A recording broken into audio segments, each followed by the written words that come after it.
It's late if they have back-to-back meetings. So welcome to this Examples from the Fields, 3 Ps of Community Engagement. I'm Dr. Leonor Corsino, and I'm the faculty lead for the CTSI Community Engagement Research Initiative educational programs. Welcome to this exciting educational series. This is presented to all of you by a collaboration between the Office of Civic Engagement and the Duke Community Engaged Research Initiative and the from the Duke Clinical Translational Science Institute and the Duke School of Medicine. It is my pleasure to welcome our speakers today. I'm going to make a very short introduction of each of them, and then I'm going to pass it along because our hope is that this will have a lot of time for Q&A and conversations. It is my pleasure to introduce Dr. Angelo Morris. Dr. Angelo Morris is Assistant Director of Community Outreach, Engagement and Equity at the Duke University Cancer Institute. We have Dr. Mira Eplin. I hope I said that right. She is a cancer epidemiologist and associate professor in the Department of Population Health Science. And it is my pleasure to also introduce Ms. Peggy Tantum. She's the president and CEO of the Connection Place, a local business here in the Triangle. And my pleasure to introduce Mrs. Amanda Mandy. Amanda is a licensed practice nurse and a clinical research coordinator at the Duke University Cancer Center Gastroenterology Group. So thank you so much, and I pass it on to our wonderful team. Excellent. Thank you very much for the introduction. We're glad to be here today to kind of share with you our project. The name of our project is called Passion, Purpose, and Partnership. Well, actually, this is the name of our presentation, the 3 Ps of the community engagement. And we selected this name for the title of this presentation. But before I go on, I just want to remind you of the principles of community engagement that we have that's at the site with the Duke Community Health site. So the first one is, proposed projects should be based on a need identified by Duke and the community and is beneficial to the community. The second principle, scope and time frame of the project should be clear to the community. Partners must be willing to commit time and resources to the project. The third principle is partners must trust each other and build mutual respect while learning from each other's perspective. The fourth principle is a diverse range of community members and agencies need to participate to ensure that proposed activities meet the needs of a diverse population. The fifth principle is a safe environment must exist for all participants of all backgrounds to share the ideas without fear of ridicule or criticism. No blaming or judgments. Keep lines of communication open. And the last principle is partners must be good stewards of good project data and include the community in outcome reporting and evaluation, potential programmatic interventions, education, opportunities, and future planning activities. Now, we did not review those 6 principles when we came up with this title, but I want you to think about those 6 principles as we go through our presentation and look and make sure or identify those 6 principles as we go through. Next slide. So, passion, purpose, and partnerships. You will hear from all of us today. We will start out with Amanda. She's going to talk about the passion piece. You know, how do we come to have this idea of doing this project and this topic? And then Dr. Eplin will talk about understanding the purpose of what we're doing, you know, and then Peggy is going to bring it home. She's going to talk about the partnership, and we'll have the last slide where all 3 of us will be interacting as we go through. So we really look forward to having the Q&A towards the end of the presentation. Next slide, I'm going to turn it over to Amanda. Oh, good morning, everyone. Hope you guys are having a wonderful day. So how this thing all became was me doing my day-to-day work as a clinical research coordinator, reviewing electronic medical records and interacting with patients and just talking to people in general. I am a people person, so if I go out or sit in the cafeteria sometimes, you know, folks that are visiting the hospital will just come and sit and talk and share their story with me. I don't know what it is about me, but I just I'm just that kind of person that people just open up to. But in the day-to-day course of me doing my job, I started noticing trends like, young people being faced with disorders that were normally associated with later on in life. And so I worked with this great group of, doctors, Dr. Eplin and Dr. Garman, and they really listened. When I came to them and I was telling them, like, asking all these questions, the more I read, the more questions I had, and they would answer the questions. And so then more questions would come. I'm like that curious child. But, I'm just really grateful that, they are just as passionate about us asking questions as they are about, giving us information.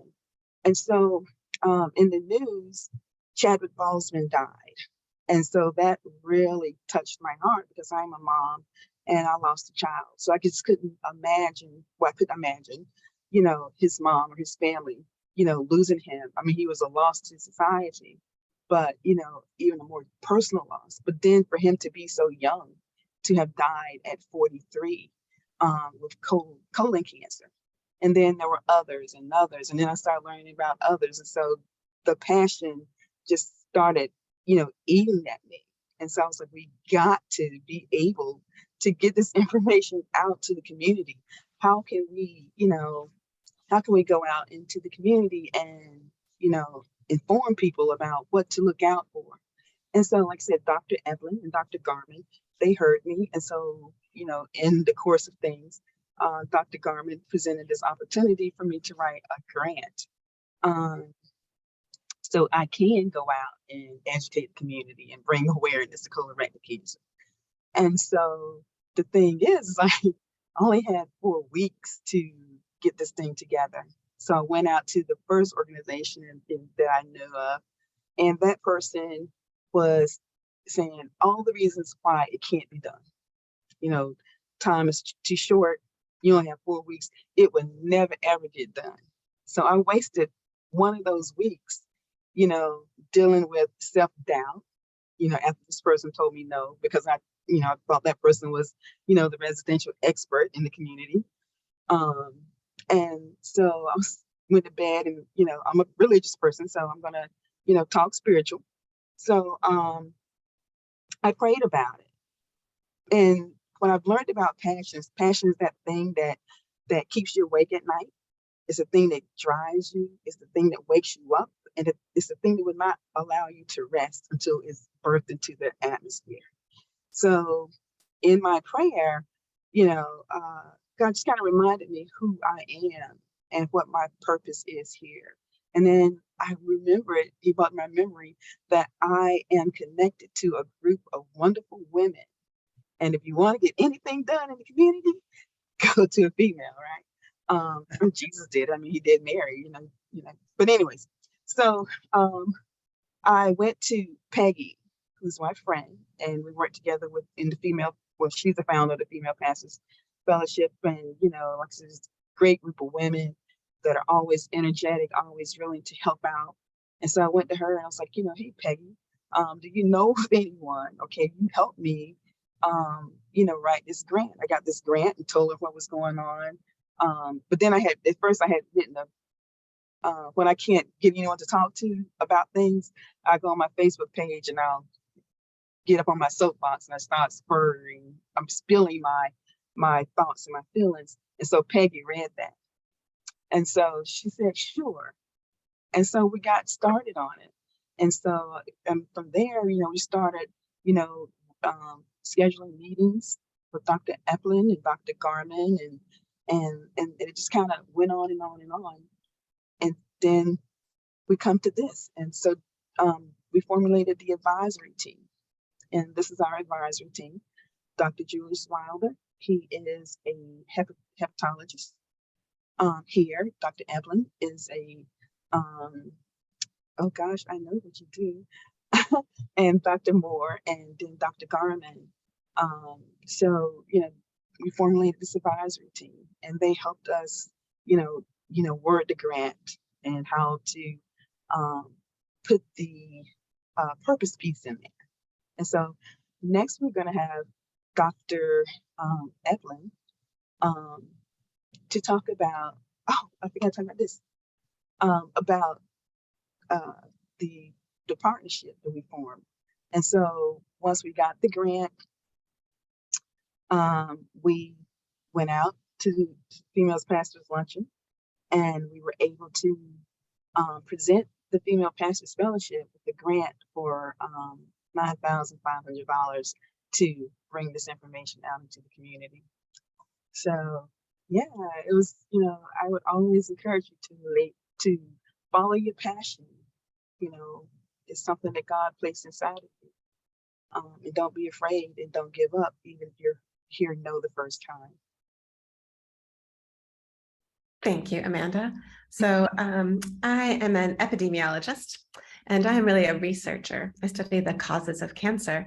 And but you know, what's hard as a researcher is that, you know, you care about causes, and ultimately you're doing this research so that you can save lives. But if you don't actually talk to people, it's hard to get that work translated. So really exciting to, as Amanda mentioned, we actually worked together on a project at Duke on gastric cancer, but to then talk to them about their interests, as Amanda was talking about, in colon cancer, but also gastric cancer. So I brought in my purpose piece is what I've been doing in research and what we know, and what are these pieces of cancer prevention that we could bring to the community that could be helpful knowledge. So these are our three main pieces of our program, which is called the Gut Patrol. So gastric cancer prevention. We're interested in talking to people about testing for a bacteria called Helicobacter pylori and treatment. Other established ways to reduce your risk of stomach cancer are quitting smoking and moving to a diet enriched with more fruits and vegetables. We also obviously want to talk about colorectal cancer screening. And it was exciting to be there during the time when they changed the policies and reduced the age that you can start having colonoscopies to 45, and the effectiveness of colorectal cancer screening. And then finally, and again, this was kind of a partnership of all the advisors, Amanda and Peggy, and the Female Pastor Leadership group that we met with, and my colleague, Dr. Garman, who's a gastroenterologist, was what are some general questions about gastrointestinal health? For example, what are the red flags for when you see your provider, or when to see your provider, or how do you talk to your provider? So this is the purpose piece that I brought, was based on the research and bringing, translating the research and the interests of the community to the community.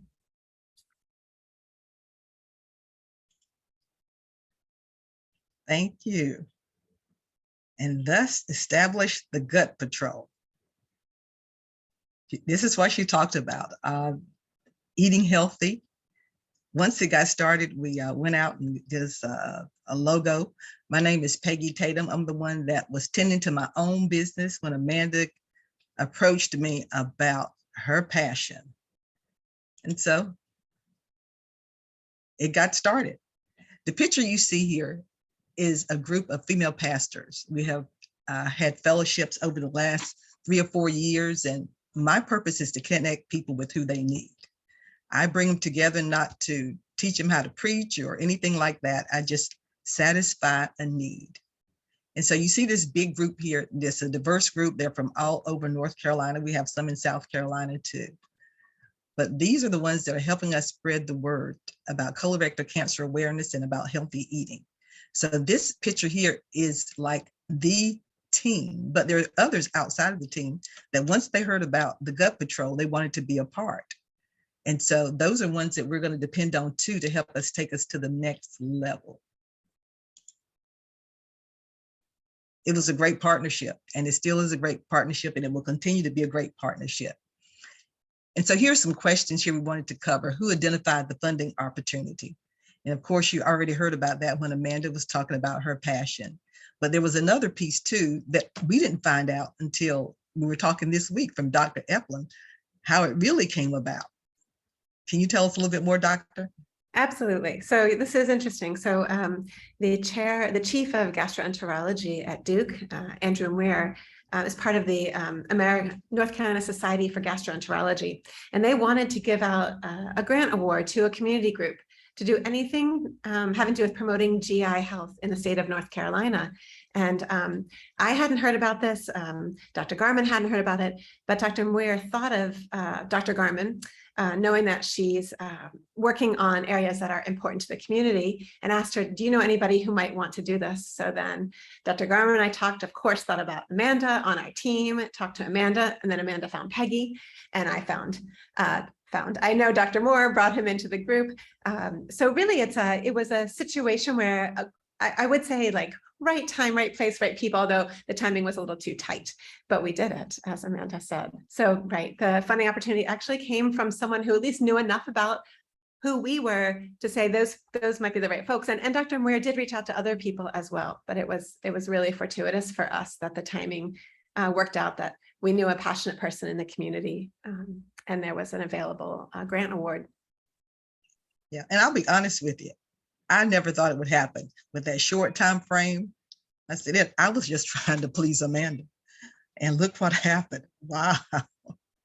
Okay, how did this funding opportunity lead to the current partners to collaborate? Amanda or Dr. Moore, you want to take that one? Yeah, I can start out with, because I work in the community with multiple organizations, Dr. Eplin, she approached me and said, hey, we have this opportunity. And I have worked with Dr. Wilder in the past on multiple events, we in organizations together. And so as we thought about who would be a good person on the team, who would add value. And so it really started when we decided after the first meeting, it was like, okay, can we write this grant in 4 weeks? In the academic side of us, those who write grants said, there's no possible way we can do it, But then you have, others said, let's try. So we put our heads together and we was like, okay, we're going to do it. And so we actually wrote the grant together, which we talk about doing community engagement. You have to start from the beginning when you have the idea as you transition through the process, not after you write the grant and you get funded, but actually from the beginning, we incorporate everybody. So everybody has something different to add to the table. And as we developed the grant, we thought about the right people. And even in the process of waiting for us to get an answer, we were still thinking about individuals that we can partner with if we receive funding. And so we all had something special to add to the team. We also had students, Dr. Eplin had students that she was working with, and we brought them along, and they added significant value when it comes to technology and being able to do the outreach. So it was a great partnership. Mm-hmm. Mm-hmm. Yeah. And that sort of combines with the next one. What were some of the things that helped decide if the partnership was a good fit? And, what decided initially was when Dr. Eplin and Dr. Garman came to the Female Pastors Fellowship and spoke to the pastors and said, hey, this would be a great partnership here, because they got a chance to see who was a part of the group initially. Okay, any others? Amanda, Mira, you want to add anything to it? Yeah, I think we were in a tight timeline. So deciding if we were all a good fit kind of had to happen quickly. So there was a lot of getting to know you. And I think, all of us being connected to someone or another. I know Dr. Moore, Amanda knows myself and Dr. Garman, obviously, and Peggy. So, kind of everyone bringing together a trusted partner started us out well in terms of working through how we worked as a team. Yeah. Because I looked, when we were going through it, I was like, who are these people? And you all were just bringing stuff and objectives and strategies and they know their stuff. But I had to do a lot of studying just to figure out, what are they talking about? What are they talking about? But it all worked out. Peggy and I had very long nights, talking about gastrointestinal disease and the disease process and, how it impacts, the African American community. And, just me, just pouring my heart out to her, and how, all of these things can pretty much be prevented with just, simple lifestyle changes. Yeah. So. And one thing I want to highlight is that, we are all experts. they're experts in their community. They're people, they're expert in the need of the community. We're experts when it comes to grant writing. And so when you develop in a partnership, it's very important to value what everybody brings to the table, to be an equal partner. Exactly. Because that's what I always said, you know, I can bring the people together. That's what I do. But it became so valuable that when talking to Amanda, she knew all this stuff. She's like my new nurse doctor when I have problems. Starting off gastroenterology, I couldn't even spell the word. All I knew was gas. And epidemiology, I thought that was somebody dealt with insects. So, you know, I'm in the faith-based community. I'm not okay. But anyway, next question is, how was it decided who needs to be on the team? And I just wanted to say, not only just the female pastors, once we got started with the actual process of things, there were so many other people that wanted to come on board and be a part of it. And we just welcome them. We just welcome them. And they still want to be a part of what we're doing. What was the process like working on the grant together? And we already covered some of that, what it was like putting it together, and how were decisions made about what the proposed programming would be and what to include in the grant. And we had to go to the mission, right, Amanda, when we were writing the grant? Right. Because it came from the NC Society of Gastroenterology. Yeah, so we had a lot of ideas of what we wanted to do, but then like the grant had parameters and what they were looking for. And so we had to kind of, you know, make a big list and keep cutting it down till we got to, you know, what, three to five goals, you know, because it had to be realistic. And so we had to cut our big idea down and you know, just kind of compress it. So, but yeah, that was pretty much how we, you know, came about what we was going to include into the grant. Yeah, and even after we got started, I had some big ideas that just scared the bejesus out of Dr. Moore and Dr. Epler. But it worked out. It worked out.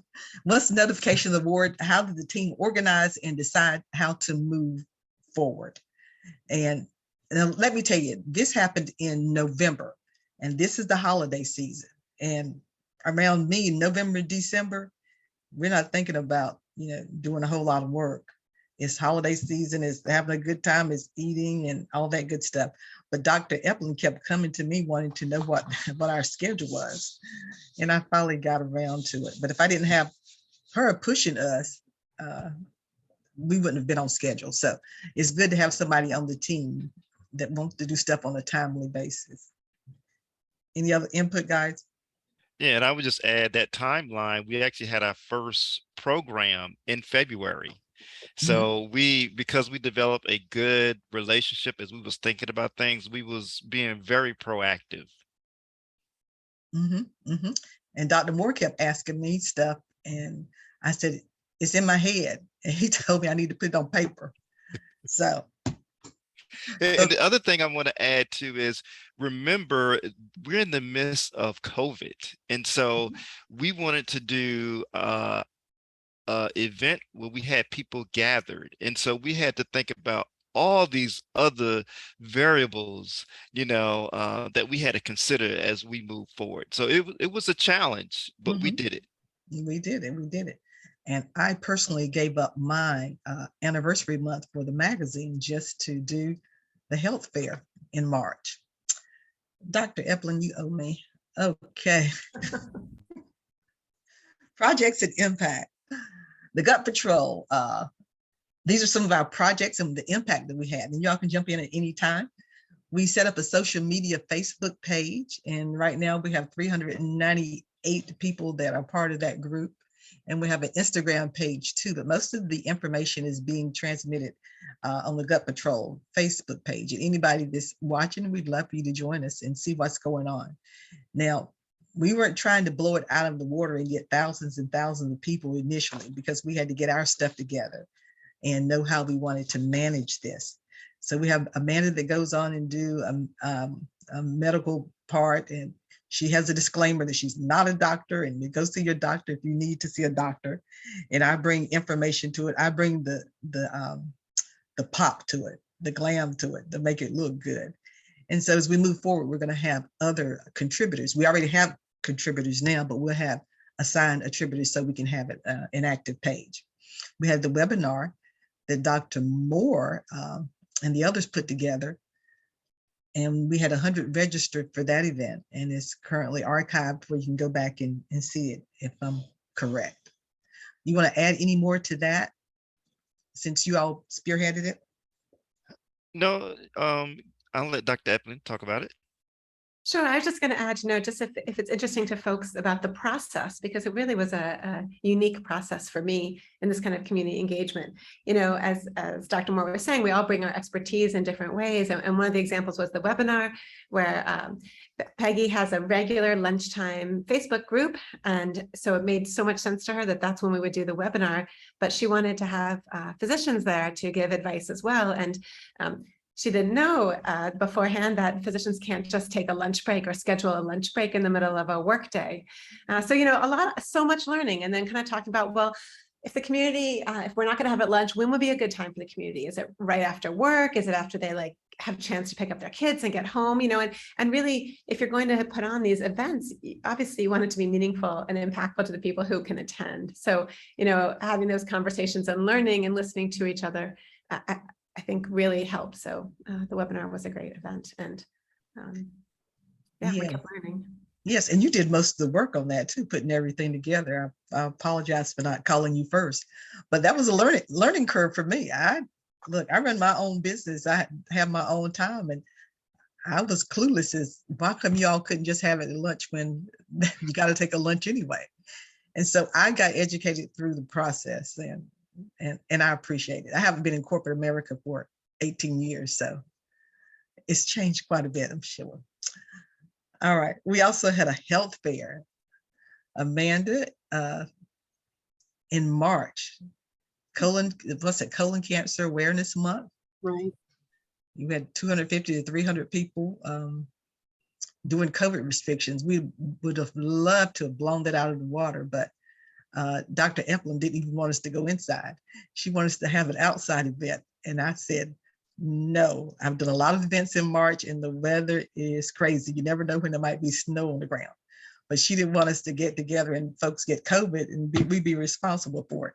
So we bumped heads a little bit, but we still loved each other and we went on, and it was a wonderful affair. They all came in. We had at the Life Enrichment Center over at the Wake Chapel Church. It was a great facility. They partnered with us and everything went on without a hitch. We had vendors that were there, and some of the vendors were partners that came through you all. Some that had other grants, and they had the services that we needed to make our health fair a great event. And so we intend to do another one next year. And I would just add on to that, Peggy, because of the connection I have with other community-based organizations, we had another organization who part of their grant was to do fit kits for colorectal cancer screening at home. And so they actually came and was a part of that event. So they actually at the event was able to distribute fit kits to individuals so they can do screening there and take it home and send it back to them. So it was great to have those other partnerships, as well as the location that was selected was a very nice facility. And we was able to get that because of the connection that Peggy had with other partners in the community. So it all matters. Relationships are so important when you're doing community outreach. Exactly. And the relationship, the connections you had were perfect too. But I was clueless. I didn't know what was going on. I'm like, well, they want to take advantage of what we're doing and we're putting this together. But it was just perfect. It was perfect. Now I'm being transparent with you guys. I don't even know who's looking, but I just want to know let you know what we were doing and what we were thinking. But it was perfect. We did Amanda, do you want to add something else? No, it was a wonderful event. We're getting requests to do it in other cities. So it's like, we need funding, folks. But yeah, so we're getting requests to do it, further east, and we're getting to, requests to do it, out in the Triad, you know, is it Greensboro, High Point, and Winston-Salem Mhm. area. So, we're getting requests, but we, just need more funding. Yeah. And we had someone there from Winston-Salem. Mhm. Yes, that we made a connection with, and she has her own group that's dealing with colon cancer, her own nonprofit. And we were also scheduled to do something in Mebane. One of our partners had already talked to the mayor of Mebane, and we were going to do a community garden dedication and also a health fair, but we didn't quite make that, so we'll have to push that to another year. Mhm. All right, we did a special edition magazine just dedicated to colon cancer awareness, and we distributed that out at the health fair. And Amanda and I have been on the road, different locations, and also continuing to pass out the magazine. We did 2,500 copies of the magazine, and it has a 3-point pass along rate, which equals out to 3 times 2,500 as far as the number of people that will touch the magazine. Plus, it's online too. And at the very end of this presentation, we have a slide where you can access the magazine too. We went on a media blitz. Amanda and I doing radio interviews. I just drug her along and got her to talking because she knows the technical part, and I do the other Gabby part. We even did a podcast with someone in Florida that has since joined our group, our colon cancer awareness group. And we had, I think, a television interview and some radio interviews as well. And we started in March, and we continue to do interviews. Participated in outdoor health fairs in this heat. Yes, we've had tables at a vegan health fair out in, where was it at? Selma. And when I can't go, Amanda goes. And we had one big one where one of us had COVID, but we continue to spread the word about colon cancer awareness. Even at family functions, our family reunions, we had speaking engagements there. And we also did a convocation where actually we got paid to speak. Is that okay? I hate to turn it down, but they just wanted to give us a little gift. All right, is there any more? Anything you want to add to this slide? So I was just like, the impact this magazine is going, way beyond what we anticipated to go beyond. Because like, Peggy just mentioned, it's like, we both had family reunions like a couple of weeks ago. And, I had some magazines in the car and I started giving them out to my family because, charity begins at home. So you gotta, talk to your loved ones. And so since we had such a large group of family members, I think it's like almost 150, cousins and, other relatives that were there. And so I was able to share, the magazine with them. And even out of that, I had family members that came up and said, they had lost, one cousin said she had lost his daughter. I knew the daughter had died, but I thought it was like during the heat of COVID, so no one could go to the funeral. But, came out that she had died of colon cancer. Another cousin said that her mom, who was kind of distant, also passed. So it's like when you're out in the community, people just start sharing their own personal testimonies with how colon cancer or other gastric cancers have affected their life. And so that's the impact of the magazine and what we're having, what we are experiencing, with our outreach efforts. So it's like beyond, my thoughts when I first came, had this is going beyond And us. yeah, and we have one last slide, and we get to the Q&A. But one point I want to bring to your attention, on the last slide, you kept hearing Peggy and Amanda talking about what they were doing. And so one of the big things that we need to do in community outreach and engagement is build capacity. You didn't hear that myself or Dr. Eplin or Dr. Garman was going out in the community. No, we help build capacity. So now it takes a life of its own. So make sure that we're building capacity in the community. And so I know on this slide, the pros and cons, we talked about a lot of these things already. And so I just want to highlight a couple of things, and we can just kind of take a stab at it. Trust factor. We had to build trust over time. And it's important to know that it takes time to build trust. And what really helped us was that we had trust and relationships amongst each other, and we kind of brought that mutual trust together, and we all worked together. No hidden agendas. You know, we know, and Peggy kind of mentioned to it before another organization joining, you don't want to come in with any type of hidden agendas. Be very transparent with each other, the limitations for each other. And we talk about redundancy of programming. And from an organizational standpoint, a lot of times I'm out in the community and I'll see people, and I talk to people that said, somebody from Duke already talked to us. And so there's multiple entities within inside of Duke. There's sometimes they reach out to the same people, and we have to be aware that we're not overburdening the community. Make sure that we are communicating even amongst ourselves to make sure that we kind of focus our efforts, and that if we have programs that are similar, let's work together rather than everybody coming to do something different, because we have to make sure that we are being concerned about the community's perspective as well. And I'll pass it on to anybody else that want to highlight some of the things on this slide so we can get to the Q&A. Okay. I think that's good because we've been covering it all. All right. Excellent. We can go to the Q&A then. Okay. Those are our future plans. And we've talked about this too as we've gone along. Okay. Here's our Q&A, and here's the information where if you want to get access to the magazine, you can scan the QR code to get to it, the Flip magazine online, or you can use the web link.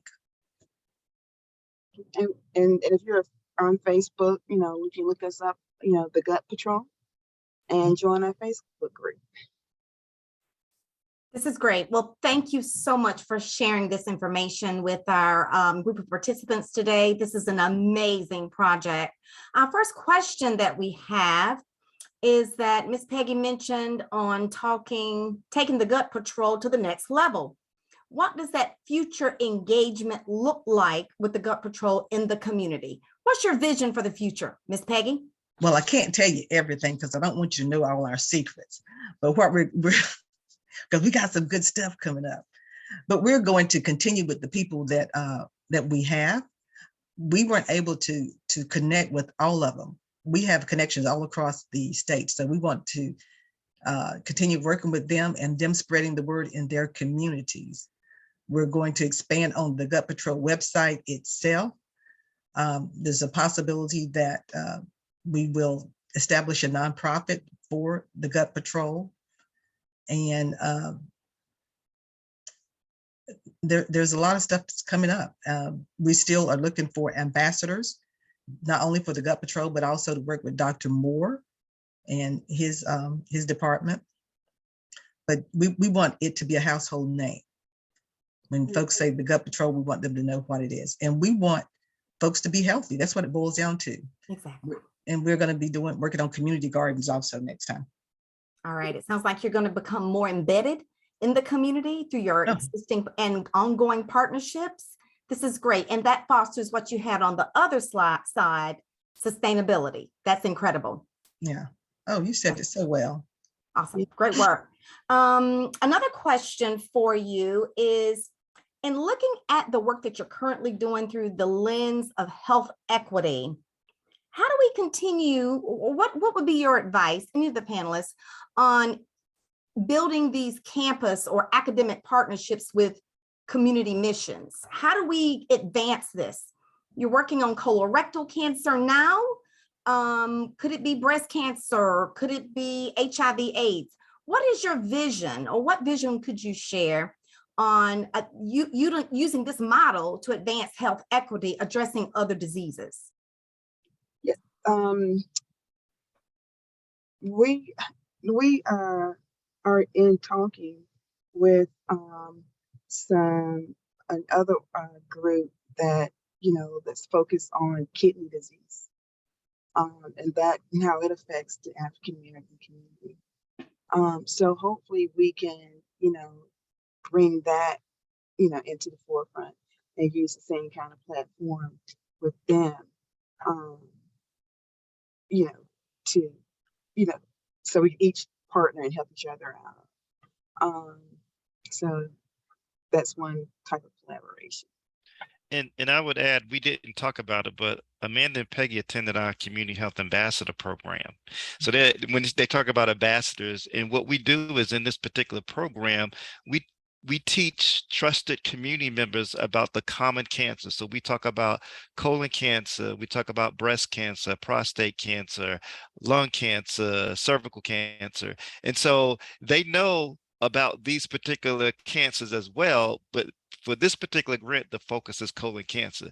So they have the ability to go out and talk to people about other type of cancers. Once they get the right partners, somebody who has the passion for breast cancer, it's very easy to incorporate what they've done, the lessons that we have learned, to develop a program for breast cancer. So like when my patient navigators go out in the community, we talk about all screenable cancers. Not just one particular cancer. Even though one particular cancer may bring you to our table or start the conversation, we talk about other cancers as well. And that the ambassador program was, so helpful, especially for me being a Duke employee and then also being a member of the community.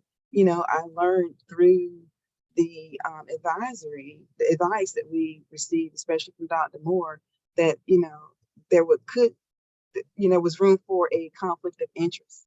Me being an employee and me being a community member or organization that was part of the grant.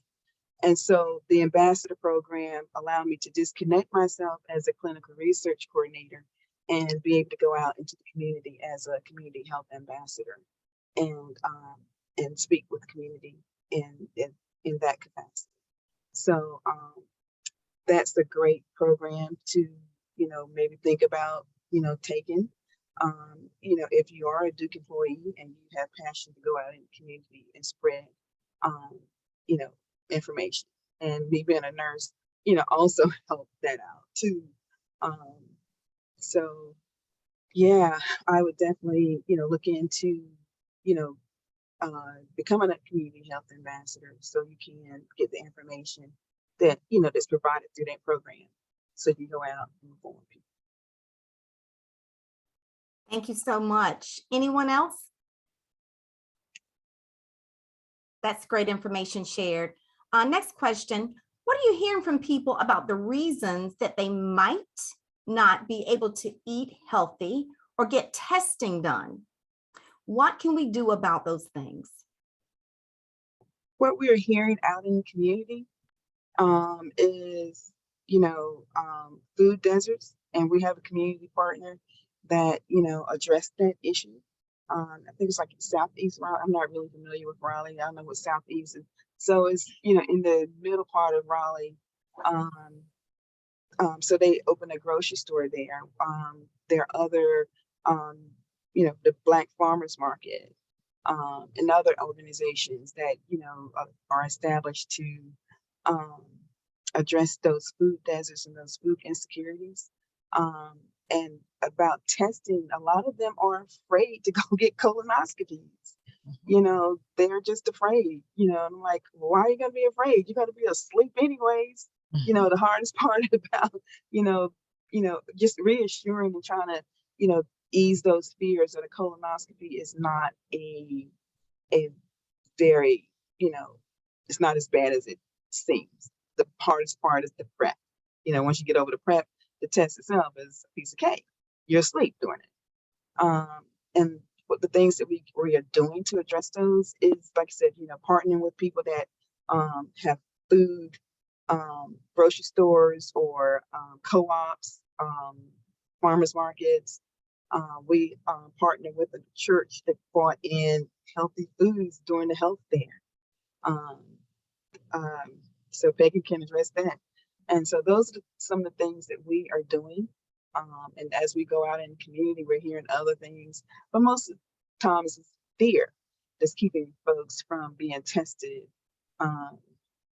So we just gotta, ease those fears and address those things, you know, so they can come in, and then provide access to health care. And that's what the patient navigator program, because we had run into patients that, didn't have a primary care provider. So we were able to tap into the patient navigator program, and they were able to, connect with those people and help them out. And I would just add, thank you, Amanda. Education is really important. People need to know that you can get a colonoscopy at 45 instead of 50 now. But part of educating individuals is to allow them to be able to advocate for themselves. If you don't know what to ask for, and so you have to be as much as control of your health as possible. So when you go see a primary care provider, you may come for one thing and they maybe try to get you in and out the door, but you need to stop and say, okay, I'm 45 years old. I should be doing my colorectal cancer screening. How about, putting a referral for me to have a colonoscopy? So sometimes, you have to kind of initiate the process. And so that's why it's important for people to know at what age, and if you're at high risk, when you should start screening for certain cancers. And doing this project, I led by example, and I had my colonoscopy during this grant period. So I was able to share information and even learn more. When we're talking about food, and especially in Southeast Raleigh, I don't think there should be anybody in Southeast Raleigh that needs food, because there's so many places that's giving away free food. It's just a matter of people knowing where to go. And that's one of the things I try to do through the Connection Place, my company, is to advertise where the free food giveaways are. And like Amanda said, we partner with some of the churches that give away food. And I just want to add that this health fair that I was a part of, that Peggy and Amanda put on, it was a half-day event. And I think it was such a joyous event. So besides having vegan food demonstrations and food available, there were 2 or 3 different exercise interludes where someone came up and led everybody in dancing or exercising. I think it made people comfortable and engaged. And I was talking to someone afterwards who said, I know that I need to eat healthier, and I know I need to quit smoking. And this event kind of energized me to kind of, start again with those efforts. So I think that honestly, just having everybody in one room together and being positive and sharing knowledge and letting them ask questions. So I was talking about a healthy diet, increasing fruits and vegetables, and decreasing especially processed red meats like ham and sausage and bacon. That's important in stomach cancer. And someone said, well, what about processed vegetarian food? So I think they meant like veggie burgers and things. So it was great they could ask that question. That's fine. Eat those veggie burgers. Absolutely. We have no evidence that that's not a good idea. But I think, right, being open, sharing information, being positive, let people ask questions they want to ask, or encourage them to eat healthier or get screened. Mm-hmm. Yeah, we had more questions that we could even answer, and they trusted Dr. Eplin and Dr. Garman with being able to ask tough questions and personal questions. And so from that, another organization did a health fair, and I consulted with them. They said, we saw you did a health fair, and how was it successful? What can we do? And so we even gave them partners that they could use in their health fair, and we participated too. It was an incredible event. I had the opportunity to attend, and I'll tell you, I was a bit apprehensive about an indoor event, but it was safe, well orchestrated, and well carried out. Mm-hmm. So I congratulate you for that. But Ms. Tatum, you mentioned the reach. You all have reached as far as Florida in sharing some of this information. And through community engaged work, we always like to share back with the community the successes, and then hear the voice of the community in developing new strategies to move it forward. What are some of the other ideas that you all might share with the group on how important it is, number one, to share back your successes with the community, and what are some of the other strategies you might be planning for? You mentioned the magazine, you mentioned radio shows, and you've been asked to consult on other health fairs by other groups. Are there any other areas that you're sharing the successes back of this initiative? Oh, That was a lot of questions. Let's see. Oh, sorry. So I've had my business for 18 years. So I have a lot of connections that I've never used. And because of the current environment now, everybody's got a platform for something. So it's relatively easy to share information. And I just got the passion that I want people to live longer, eat healthier. I want cancer to be eradicated. I know we won't do it in this generation probably, but I want it to be done. So as we move forward, we're going to continue to be in as many places as we can through my resources, through I have media partners that I can call on, and they will help spread the word about what we're trying to do. So that's going to be part of our continued effort for the Gut Patrol. And I was even the governor, we're going to be his ear. And on the front cover of the magazine, you see Nene Leakes' husband. We're calling Nene Leakes and ask her, hey, we want you to be a part of what we're doing. We're not afraid. Yeah, and I would say it's really important, it's extremely important that we go back and share the results with the community that was involved. And actually, Peggy and Amanda has been doing that all along, because these people that's in the community are actually a part of the Gut Patrol. As you see, she's making more connections.